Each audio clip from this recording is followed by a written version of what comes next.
Alrighty, we are now ready for unit number 5. So unit number 5, as we go through it, is going to be questions 22 through 27. 22 to 27. So here's number 22. All right, and here we go. So number 22, you have a picture that they have up there, and I'm going to kind of describe what the picture looks like. It's not going to be a perfect picture. I apologize ahead of time, but this is kind of what it looks like. They want you to find the median. The centroid, which is connected to the median. So remember, that means we take like midpoint here, connected over here, midpoint here, connected over here, midpoint here, and connected over here, and we find our median, our centroid, which is where all the medians cross each other.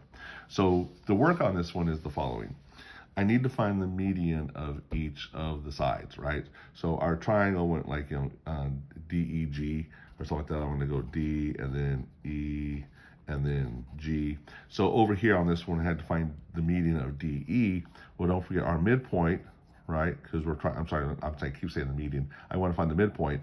Our midpoint formula is the formula.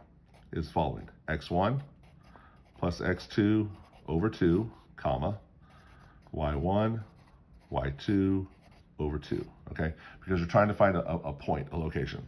So if I'm trying to find the midpoint of DE, here's what I would have done on this problem. My two X's are 2 and 4. So I would have gone 2 plus 4 divided by 2. And my two Y's were 5 and 9. And I would have gone 5 plus 9 divided by 2. So those are my coordinates, okay? So D was located at 2, 5, and E was located at 4, 9. So D was at 2, 5, and E was at 4, 9. So I added my X's, added my Y's, divided by 2.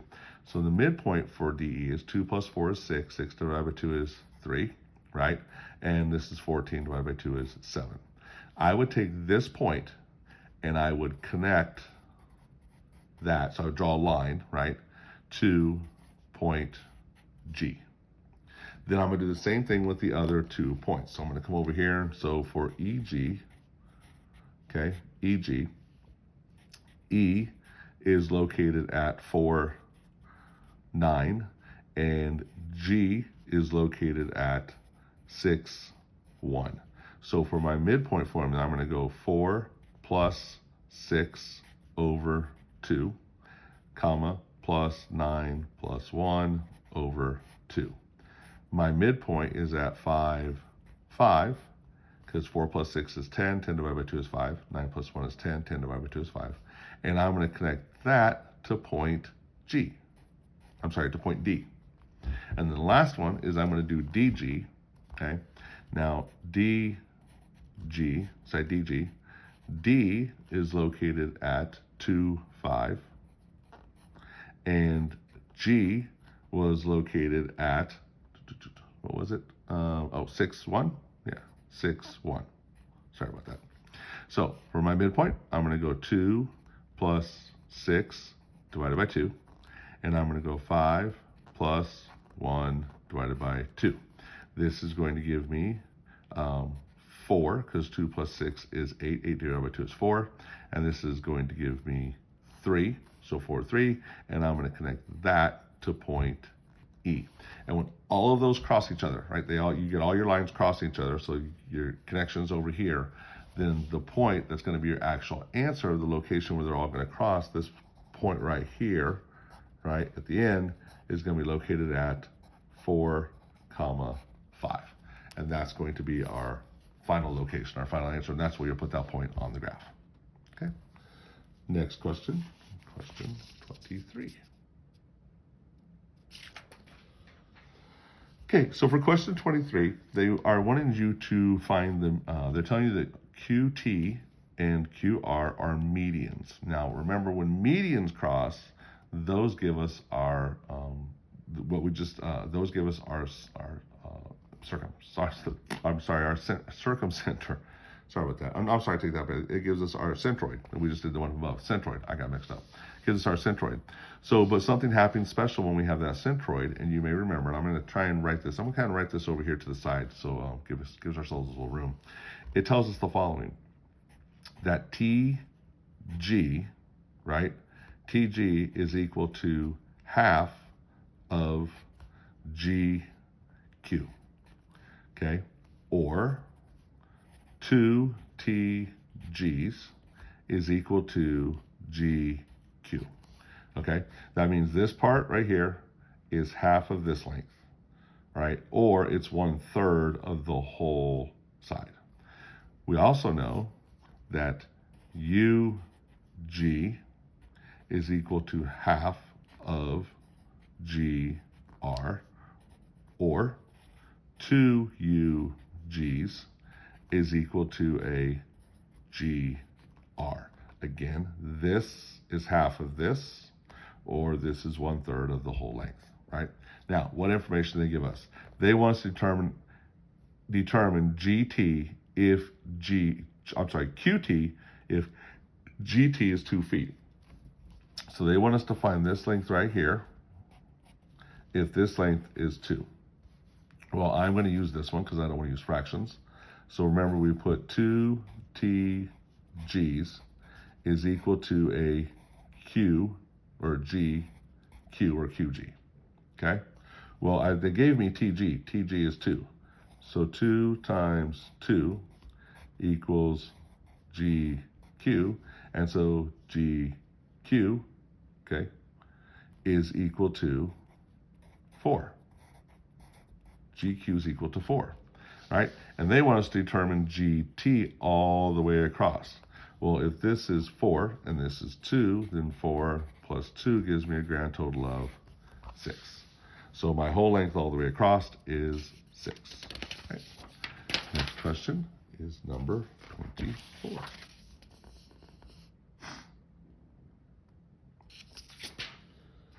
Okay, so number 24, they've got a picture down here. Actually, what they have is a circumcenter.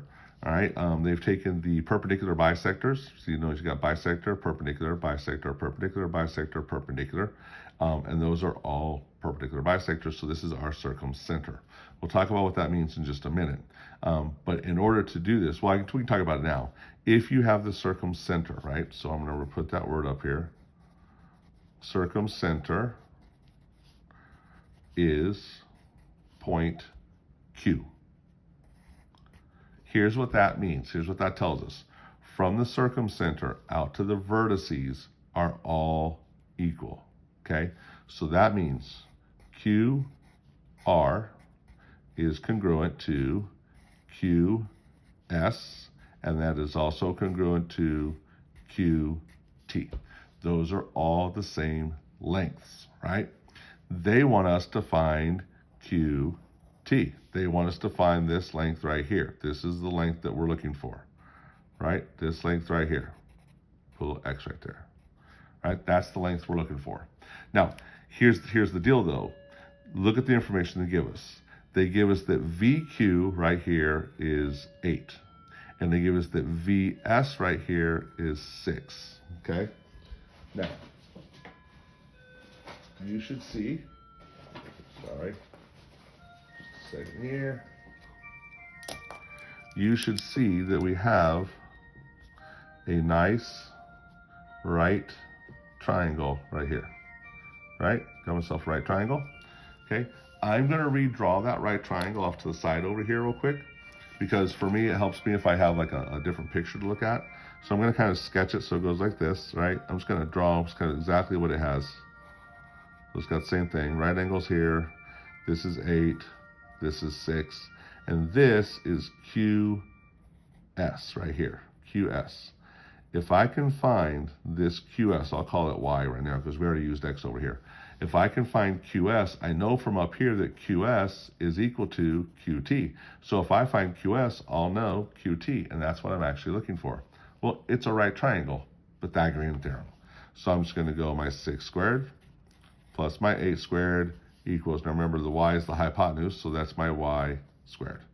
This is 36, this is 64, that's Y squared, that's 100, that's Y squared. We square root, we get Y equals 10. So what that means for us is QS equals 10.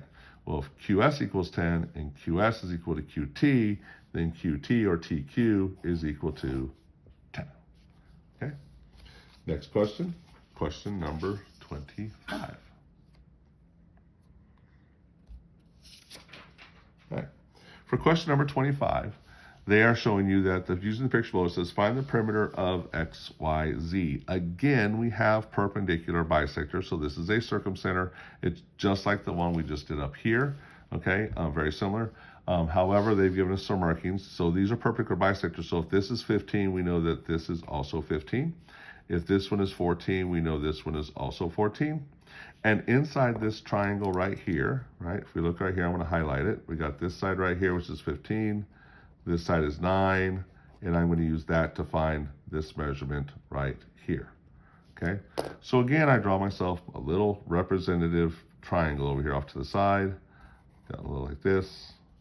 Okay. I say, okay, the hypotenuse is 15. That's my measurement right there. This leg is 9. That's my measurement right there. And I'm looking for this measurement right here. So I'm going to go a squared plus b squared equals the hypotenuse squared. So that's x squared plus 81 equals 225. I'm going to subtract the 81 from both sides. I'm going to get x squared equals 144, right? I'm going to square root, and I'm going to get x equals 12. Now what that means is this is 12, and this is also 12, okay? So to get my perimeter, you notice I got two 15s, so I'm gonna do my whole perimeter here. And there's lots of ways you can add these up. I'm just gonna do it this way. I've got two 15s, right? Plus I have two 14s, plus I have two 12s, okay? This is 30, this is 28, this is 24. When I put all those together, I get 82. So my perimeter is 82, okay? Next one is number 26. Okay. So for number 26, we are told that C is the end center. What we know about the end center of a circle right there, C, is that going out to the sides, every distance out to the sides are exactly the same. So CD, CF, and CE are the same. So CD equals CF, which equals CE. All of those measurements are exactly the same. Now remember, that's different than the circumcenter. The circumcenter up, remember we did that one earlier, that one was the one where out to the vertices were equal. So this is out to the sides are all equal to each other, okay? So they tell me that FC is 2x minus 5. So I'm gonna write that right here. I'll go 2x minus 5 equals FC, that was given to us. CE right here is negative 2x plus 7 equals CE. Well, from up above up here, FC and CE, we already know are equal to each other because it's an end center. So we're going to set these equal to each other. So I'm going to go 2x minus 5 equals negative 2x plus 7. So I add 2x over here, I add 2x over here. That gives me 4x minus 5 equals 7. I add 5 to both sides. I get 4x equals 12. Divide by 4, I get x equals 3. Now the question was, they want to know is how much is CD? Well, x is 3. I can plug that x is 3 back into FC or CE. It doesn't matter because they're both equal to CD. So it doesn't matter which one I pick. I don't want to deal with negatives, so I'm going to use this one. So I'm going to go FC equals 2x minus 5. So I'm going to go 2 times 3, because x is 3. That's 6 minus 5 is 1. So that means that FC is equal to 1. If FC is 1, CE is 1, and CD is also 1. They are all equal to 1. Okay? All right. Next question is our last question for this group. This is question number 27. So for question number 27, we're wanting to find a range. This is based on the triangle inequality theorem. And you'll remember what we want to talk about is that I have to find out what number this number can be in the middle. So the way we do this is the following. We take the two numbers and we are going to add and we're going to subtract. Okay, so we're going to take 8 plus 12 equals 20. And we're going to go 12, oops, I'm going to put 8. Thinking ahead. 12 minus 8 equals 4. The 4 is my low number. It goes here. And the 20 is my high number. It goes here. That means this number value for x has to fall somewhere between 4 and 20. It cannot equal 4. It cannot equal 20. It has to be greater than 4, less than 20. Right? That is the last question of this unit. See you on the next one.